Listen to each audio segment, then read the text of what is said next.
Добрый день, в эфире новости спорта, в студии Андрей Мухоплев.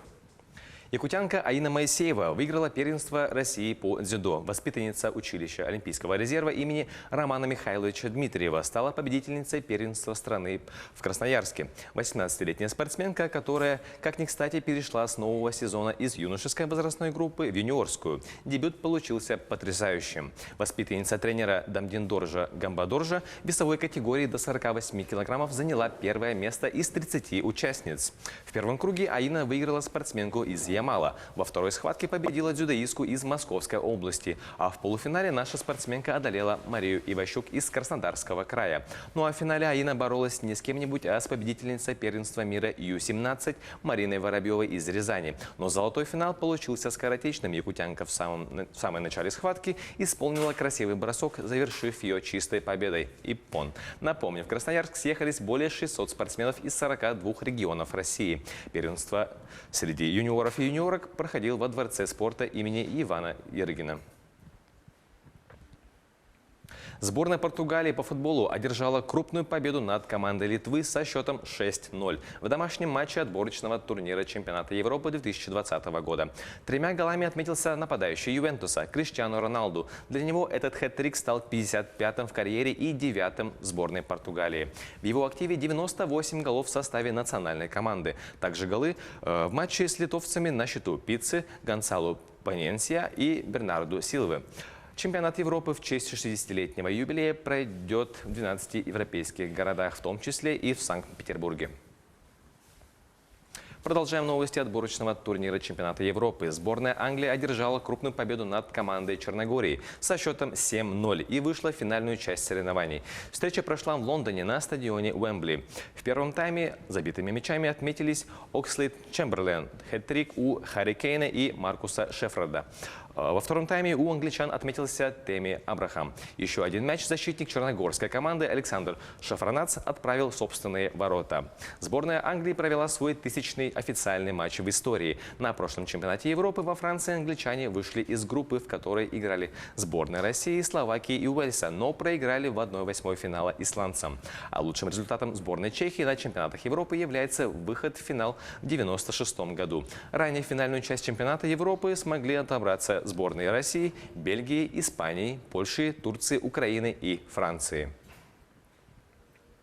Ну а сборная Турции и Франции досрочно гарантировали себе участие в финальной части чемпионата Европы по футболу. Об этом стало известно по итогам матча между командами Турции и Исландии, который прошел в Стамбуле.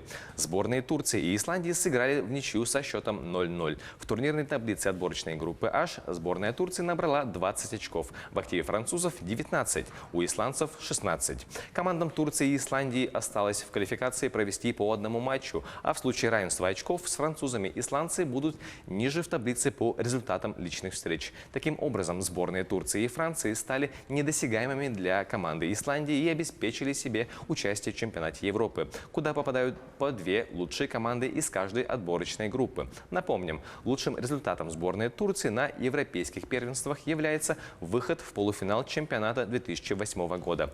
Ну а французская сборная на предыдущем чемпионате вышла в финал, где уступила португальцам в дополнительное время. Сборная России по футболу завершила 4-дневные сборы в Сочи в рамках подготовки к матчам отборочного раунда чемпионата Европы 2020 года против команд Бельгии и Сан-Марино. Подопечные Станислава Черчесова тренировались на стадионе имени Метровелли. Первое занятие в понедельник прошло при полных трибунах. Сборная России пригласила участников детских уличных команд Сочи, которые в большом количестве пришли посмотреть на своих кумиров. Футболисты не обделили детей своим вниманием. Многие игроки подходили к ним, чтобы сфотографироваться и дать автограф. 16 ноября подопечные Черчесова встретятся с командой Бельгии в Санкт-Петербурге. Этот матч почти наверняка решит, кому достанется первое место в группе I. После 8 игр сборная России занимает второе место, а бельгийцы лидируют в турнирной таблице. Россиянам необходимо обыграть сборную Бельгии со счетом 2-0 или с разницей в 3 мяча, а также добиться победы над командой Сан-Марино 19 ноября, чтобы занять первое место в группе. Бывший чемпион мира по версии Международной боксерской федерации IBF россиянин Эдуард Трояновский одержал победу в первом бою после годичного перерыва в карьере. Поединок, прошедший в Санкт-Петербурге, он выиграл у чеха Йосифа Заградника решением судей и завоевал титул чемпиона Евразийского боксерского парламента весовой категории до 63 килограммов. В послужном списке 39-летнего россиянина теперь 28 побед, из них 24 нокаутом и 2 поражения. Боксер владел титулом чемпиона мира по версии IBF с ноября 15 по декабрь 16 года. 33-летний Заградник потерпел 4-е поражение в карьере при 11 победах, из них 6 нокаутом. Это поражение стало для него 4-м в 6 последних поединках. Главный тренер мужской сборной России по волейболу Томас Самельвоу подал документы на российское гражданство. Об этом журналистам заявил президент Всероссийской федерации волейбола Станислав Шевченко.